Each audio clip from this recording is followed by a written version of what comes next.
We also got one from John, still in survival, on Vanderpump Rules. Great. He literally signed off his email, John, still in survival. I'm like, you just rubbing it in at this point?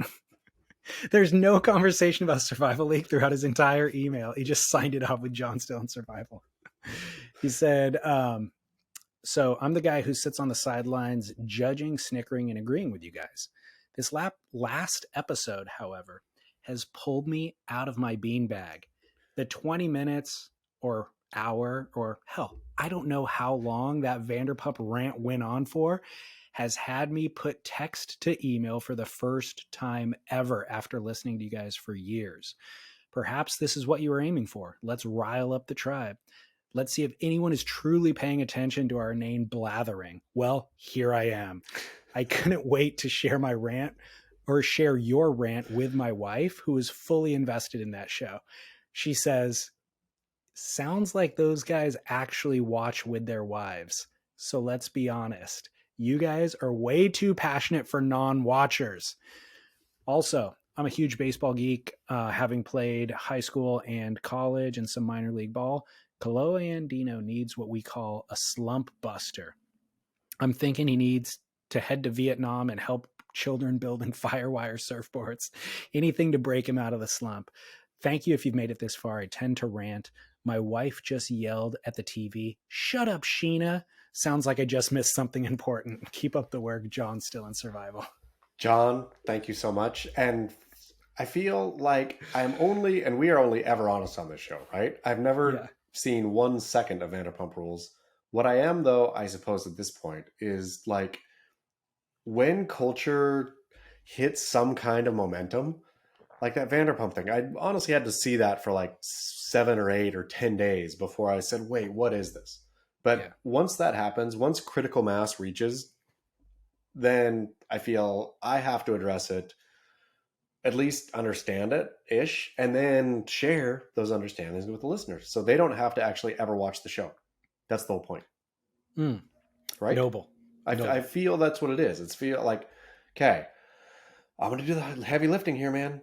I don't want to do this. I don't want to dig into stinking Sandoval and the Scandoval and any of it.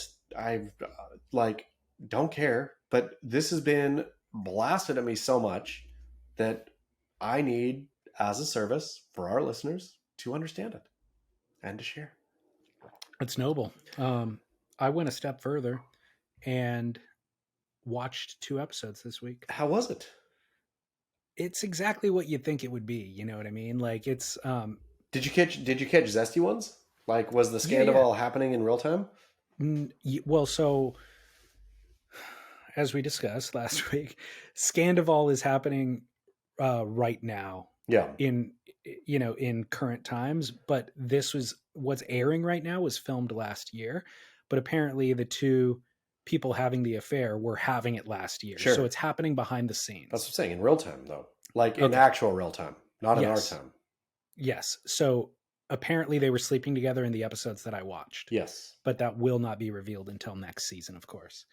But were you looking for clues? Yeah. So that's exactly right. So that makes it a lot more interesting viewing, and it was interesting. I mean, the reality is it's like eating Taco Bell, basically. It's like, I feel awful afterwards. This is in no way enriching. This has 0 nutritional content for me. But if it's the end of the day, if it's the end of the week, you don't want to think. You don't want to turn on the news and be depressed. You don't want to watch some intellectual debate that you're going to engage your mind in. You just kind of want mindless chatter, and that's kind of what it is. Or that's entirely what it is. Was Lauren thrilled that you were turning on Vanderpump Rules? That I was watching it with her? Yeah. Yeah.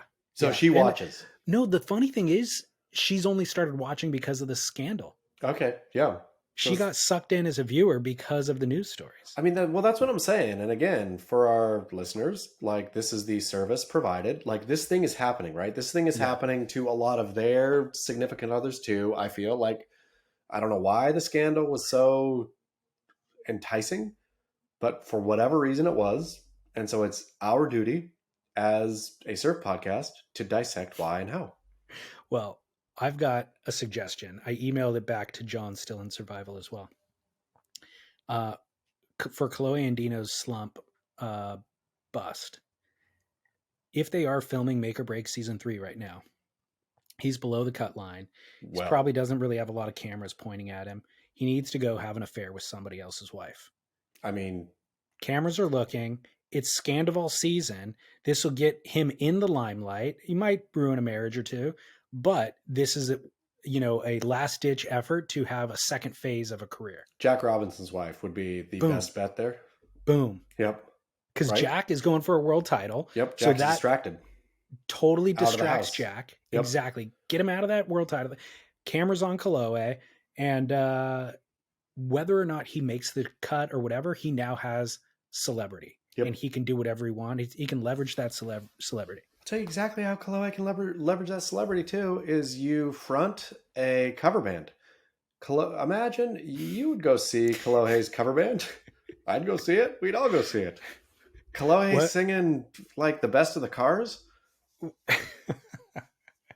I was just going to say, what band or what genre does he cover? I mean, I feel Kolohe would want to go kind of country-ish, but if Kolohe just went straight up like Dino era hits, if Kolohe went and did Duran Duran, the Cars, I mean, I guess the Cars were a little after that, but what if it was punk, all surf film or surf video soundtracks? Ooh, if Kolohe just went and did oh dang it, just slipped my mind. What was the band in every one of them videos? It was in every one of what videos? In every 90s surf video was Pennywise. Was it a punk? Oh yeah. Yeah. If Kolohe did a Pennywise cover band, I think that would crush. The totally opposite direction, I could see him doing like a crooner, like I don't know, Neil Diamond or something like that. Would be a move too. Neil Diamond's got Parkinson's now too. Does he? Neil Diamond has Joel Parkinson's disease, so it'd be a perfect tie crossover. I had no idea. I cannot. Let's edit out me laughing at that joke. Nope. I mean, I think Neil. I feel good about that. I mean, it's okay. Neil, hit a